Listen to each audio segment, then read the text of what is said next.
শুক্রবার প্রধানমন্ত্রী নরেন্দ্র মোদীর হাত ধরে ইউরো লাইন সহ 3টি মেট্রো রুটের উদ্বোধন হলো। মেট্রো কর্মসূচির পর মেট্রো আধিকারিকদের সঙ্গে বৈঠক সারেন রেল বোর্ডের চেয়ারম্যান সতীশ কুমার। পুরনো মেট্রো লাইন সংস্কারের জন্য আজকের বিশেষ মিটিং। জমা জল ও মেট্রো স্টেশন বসে যাওয়া নিয়ে খুবই উদ্বিগ্ন, তাই বৈঠকে মেট্রো কর্তৃপক্ষকে দ্রুত সমস্যা সমাধানের নির্দেশ দেওয়া হয়। It will be very soon in the next 8 months or 9 months. It will further added to 4 kilometer. Will come up to IT center. You can just really see that once that is further done, this will further improve the connectivity of the Calcutta.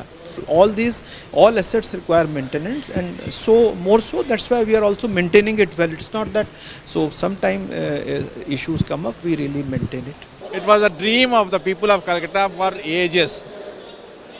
अभी finally हो गया है। बहुत ही मेहनत करना पड़ा या उसकी वजह से थोड़ी लोगों को दिक्कत हुई है बौजारे में, but everything will be settled properly. बिना स्टाफ का, बिना मेंटेनेंस का train can not run. They will run and everything will be proper. অনেকটাই ভালো লাগছে।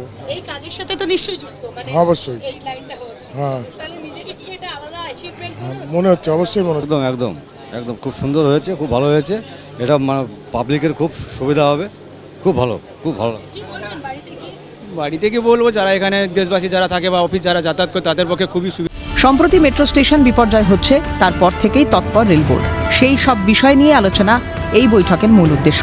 হাজার হাজার মানুষের ভরসা মেট্রো রেল, সাধারণ মানুষের কথা মাথায় রেখেই তৎপরতা রেল বোর্ডের। সব মিলিয়ে নতুন মেট্রো রুট পেল শহরবাসী। পুজোর আগে প্রধানমন্ত্রীর হাত ধরে এই যে মেট্রোর নতুন উদ্বোধন, যার ফলে বঙ্গবাসী পেতে চলেছে নতুন গিফট, একথা বলাই বাহুল্য। এই যে নোয়াপাড়া সেকশন থেকে দমদম ক্যান্টনমেন্ট হয়ে এয়ারপোর্ট পর্যন্ত পৌঁছে যাবেন এই ইয়েলো লাইনের মানুষজন। অন্যদিকে পুরনো যে মেট্রো স্টেশনগুলো রয়েছে সেগুলোর সংস্করণ নিয়ে হয়েছে একটা বিশেষ বৈঠক, আর রেল বোর্ড জানিয়েছে যে এই বৈঠক খানিকটা সফলমুখী। ক্যামেরায় সঞ্জীব চক্রবর্তীর সাথে অভিরূপা হাজরা, ক্যালকাটা নিউজ।